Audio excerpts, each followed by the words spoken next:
Sir வணக்கம் sir.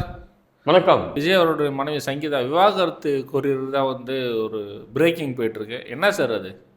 இது பின்னணியில் நம்ம சேனலில் பேசியிருக்கோம். எங்கே சங்கீதாவை காணமே, அவர் பையனை காணமே அப்படிலாம் பேசியிருக்கோம். அவங்க அப்பா அம்மா வந்தாங்க சில ஃபங்க்ஷனுக்கு, ஆனால் இவங்க கிடையாது என்பதை நம்ம பேசியிருந்தோம். இதுக்கிடையில் பார்த்தீங்கன்னா, இப்போ நம்ம இந்த பாஜகவோட தலைவர் நைனா நாகேந்திரன் கூட யாரோட நடிகை பேரை வச்சு எல்லாம் பேசி அவங்க கட்சிக்காரங்களே அவரை வருத்தம் தெரிவிங்க அப்படின்லாம் சொல்ல இருந்த ஒரு காலங்கள்லாம் போய் இன்னைக்கு பார்த்தீங்கன்னா நிறைய அவருடைய விஜயோட மனைவியே அந்த நடிகை பற்றிலாம் சொல்கிறாங்க. நாங்கள் 2021 அந்த மாஸ்டர் படத்துக்கு அப்புறம் அவங்க ரெண்டு பேரும் இணைந்து வந்ததாக நான் பார்க்கல. ஃபங்க்ஷனுக்கா சார்? அந்த ஃபங்க்ஷனுக்கு வந்தாங்களா, அதுதான். அதுக்கப்புறம் 21க்கு அப்புறம் போயிருந்தாங்க. அப்புறம் இப்போ அவங்களுடைய சில நியூஸ்லாம் பார்க்கும்போது 21க்கு அப்புறம் என்னை தனியாக வாழ சொல்லிட்டாரு அப்படின்னா அந்த அம்மாவே இப்போ ட்வீட்லாம் போடுறாங்க. இது நம்மளே கணிக்க முடியும்னு நினைக்கிறேன் சார். என்னன்னா 2021 பிறகு அப்படின்னும் போது அந்த 2021 அப்போ மாஸ்டர் படம் ஆடியோ லான்ச்சில் தான் நம்ம கடைசியாக பார்த்தது. அதுதான் கடைசியாக அவங்க இருந்தது. அதுக்கு அதை நிரூபிக்கிற மாதிரி அந்த அம்மாவை ட்வீட் போட்டிருக்காங்க. அதில் 21க்கு அப்புறம் என்னை தனியாக வாழ நிர்பந்திக்கப்பட்டேன் அப்படின்னு சொல்லியிருக்காங்க. அப்புறம் இந்த அம்மா என்ன பண்ணியிருக்காங்க, அந்த நடிகையை பற்றி தெரிஞ்சு நீங்கள் ரெண்டு பேரும் திருமணம் மீறிய உறவில் இருந்தீங்க அப்படின்ற மாதிரி அவங்களுக்கு புரிந்து இருக்கிறது. அந்த புரிதலுக்கு அப்புறம் இவர் நேராக அந்த அம்மா கேட்டிருப்பாங்க, கண்டிப்பாக கணவன் மனைவி இருந்தால் எந்த மனைவியும் பங்கு போட முடியாத உறவு கணவனோட உறவு. அது கேட்கும்போது இந்த அம்மா அவர் ரொம்ப டார்ச்சர் பண்ணியிருக்காரு. அவருக்கு நிறைய கட்டுப்பாடுகள், நிறைய என்ன பார்த்தீங்கன்னா வீட்டுக்குள்ளேயே ஒரு சிறை கைதி மாதிரி அந்த அம்மா வாழ்ந்திருக்கிறதுக்கான சூழ்நிலைகள் வைத்திருக்கிறார் விஜய் என்பதை நம்ம புரிந்து கொள்கிறோம் அவங்க சொன்ன செய்திகளை பிரகாரம். அதேமாதிரி பார்த்தீங்கன்னா ஒரு நடிகையோட கல்யாணத்துக்கு போகிறாரு, தனி பிளைனில் தான் போகிறாரு. எப்பவுமே நம்மலாம் குடும்பத்தோடு போவோம். குடும்பத்தோடு போனோம்னா பொண்டாட்டி பிள்ளைகளை கூப்பிட்டு போவோம். அவர் வந்துட்டு போகல. அதுக்கப்புறம் அந்த நிறைய ஃபோட்டோலாம் வெளியில் ஊடகங்களில் வந்தப்போ ஒரு நடிகை கூட போனார் என்பதாக நாம் எல்லாம் பார்த்தோம், எல்லாமே பார்த்தோம். ஸோ இந்த மாதிரி சொல்கிறத பார்த்தா அப்போது அவங்க கூட நல்லா ஒன்றாக வாழ்கிறார்கள் அந்த நடிகை அப்படின்னு சொல்கிறோம்.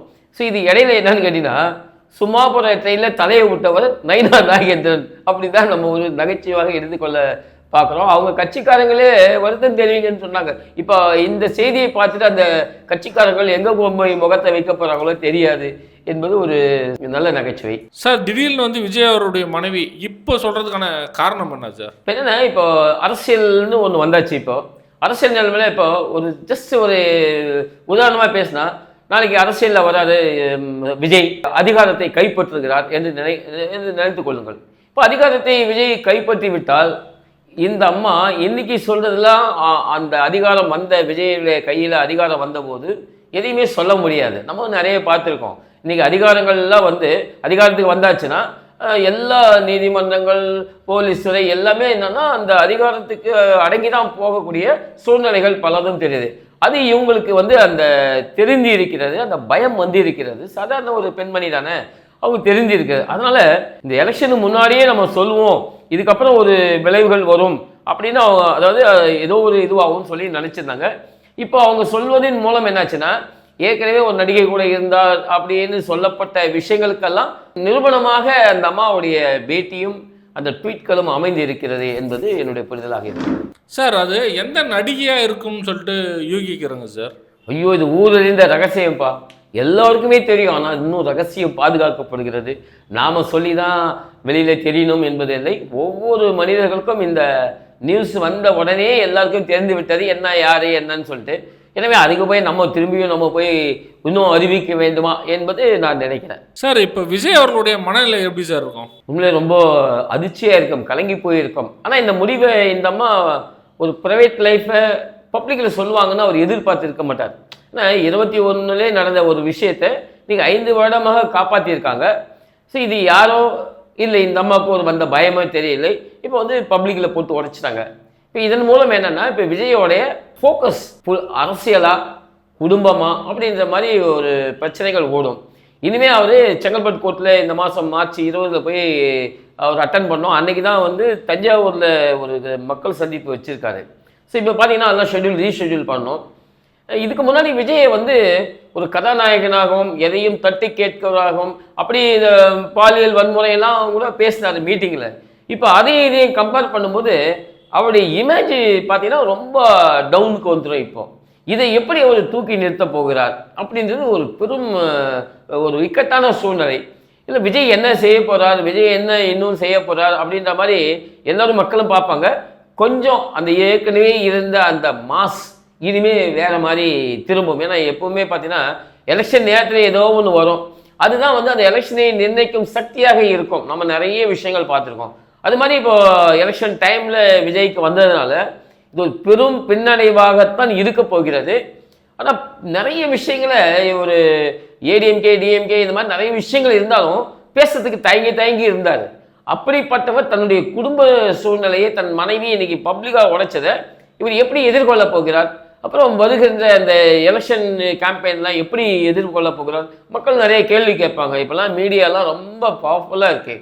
ஸோ அதெல்லாம் இவர் எப்படி சமாளிக்க போகிறார் என்பது பெரும் போராட்டத்தின் பின்னணியில் தான் இன்னைக்கு விஜய் இருப்பார் என்பது நான் கணிக்கிறேன். சார், விஜய் அவர்கள் கட்சி தொடங்கும் போதே வந்து பார்த்தோம்னா, அதாவது அவருடைய மனைவி பசங்க யாருமே வந்து வரல, அவங்க அப்பா அம்மா மட்டும் வந்திருந்தாங்க. அப்பயே பல பேருக்கு பல சந்தேகங்கள் இருந்ததாக வந்து சொல்லப்படுது. இதை எப்படி சார் அந்த தொண்டர்கள்லாம் வந்து பார்ப்பாங்க?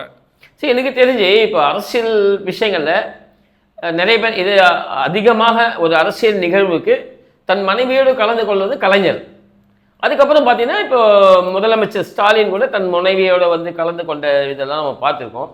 அதை தாண்டி வேறு யாரும் அந்த தலைவர்கள் வந்த மாதிரி இல்லை. ஸோ அதுபோல் ஒரு நிலைப்பாடாக இருக்குன்னு எல்லா மக்கள் நினச்சாங்க. சரி, சங்கீதா அவர்கள் ஒரு குடும்ப பெண்மணி, அவங்க வர்றது கூட தயக்கமாக இருக்கலாம், ஏன்னா அவங்க வெளிநாட்டில் இருந்த ஒரு பெண்மணி. ஸோ இந்த மாதிரி எல்லாம் நினச்சாங்க. நம்ம எல்லாம் ஒரு கற்பனையில் ஓடி இருந்தோம். அந்த பையன் வளர்ந்த பையன், ஒரு பொண்ணு இருக்குது, 2 பேர் இருக்காங்க. ஸோ கூட்டங்களினால இந்த குழந்தைகளுக்கு ஏதாவது பிரச்சனை வரும் என்பதாகத்தான் நம்மளாம் நினச்சிருந்தோம். ஆனால் அது உண்மையிலேயே என்னன்னு கேட்டிங்கன்னா, இந்த மாதிரி ஒரு குடும்ப பிரச்சனை ஓடுவதால் தான் இப்போ அந்த அம்மா வந்து இந்த மாதிரி ஒரு நிலைப்பாடு எடுத்திருக்கு. அது 1-2 வருஷம்ல 21லேருந்து வந்திருக்கு. 5 வருடமாக இருந்த இந்த அம்மாவுக்கு இப்போ திடீர் பயம் வர்றதுக்கு காரணம்னா, இன்னைக்கு எனக்கு தெரிஞ்சவங்க நிறைய திடீர்னு வந்து விஜய் அவர்கள் ஆட்சி அதிகாரத்துக்கு வந்துட்டா அவங்களுக்கு ஒரு பயம் இருக்க தானே செய்யும்.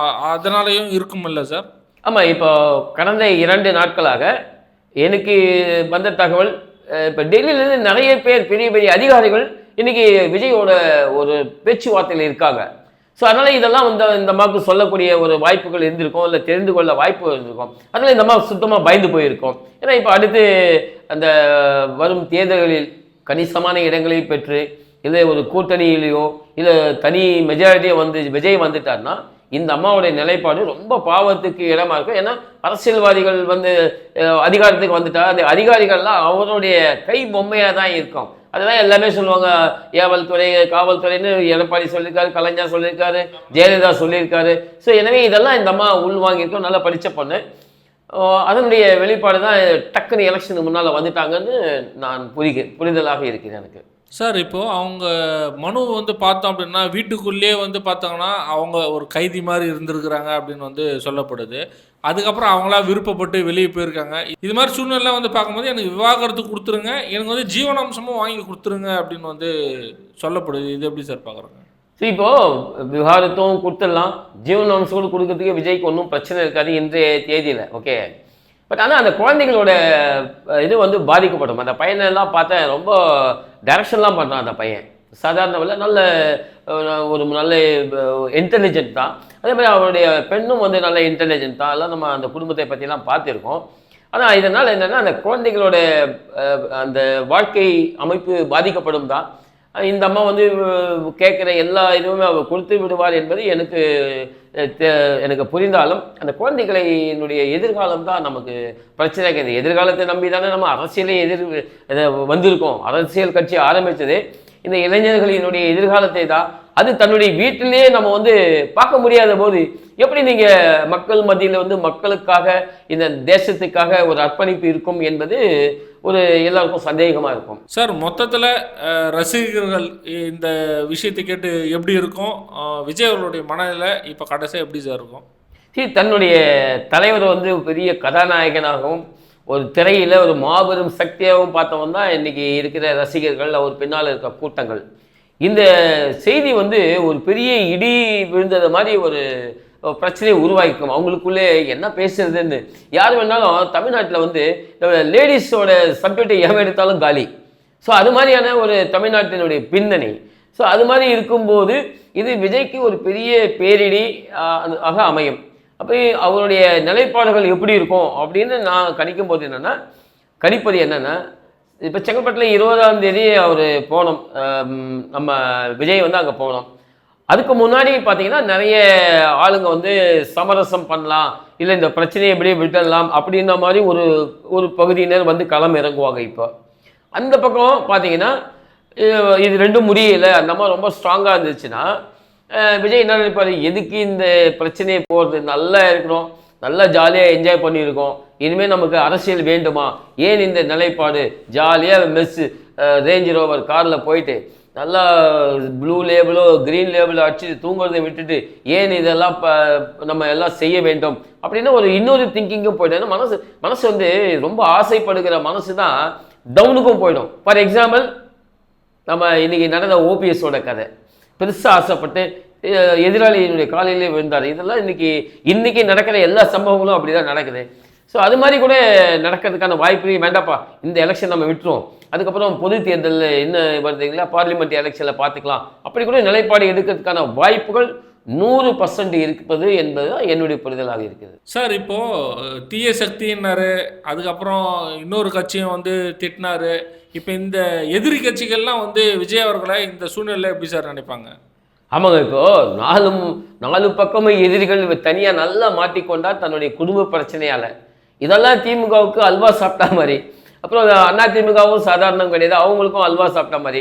இப்போ எல்லாம் கேட்பாங்க ஒரே ஒரு கேள்வி, நீ தீய சக்தி சொன்னல, அப்போ நீ என்ன சக்தி? உன்னுடைய மனைவியை நீ வந்து ஒரு மரியாதையோடு நடத்த தெரியவில்லை, உன்னை நம்பி 2 குழந்தை பெற்றுக்கிற அந்த அம்மாவுக்கு நீ வந்து ஒரு கைதியாக, சிறை கைதியாக உன்னுடைய வீட்டில் வைத்திருந்தாய், ஒரு பொது நிகழ்ச்சிகளுக்கு கூட கொண்டு வரவில்லை. இது மாதிரி நிகழ்ச்சிகளில் நீ நாட்டுக்காக என்னத்தை கிழிக்க போகிறேன்னு தெருவாக கத்துவான் திமுகவும் அதிமுகங்க. ஸோ இதெல்லாம் பார்க்கும்போது விஜய் வந்து இந்த கேமில் அவுட் ஆஃப் த கேம் போயிட்டார் என்பதாக நான் புரிகிறேன். நன்றிங்க சார். நன்றி.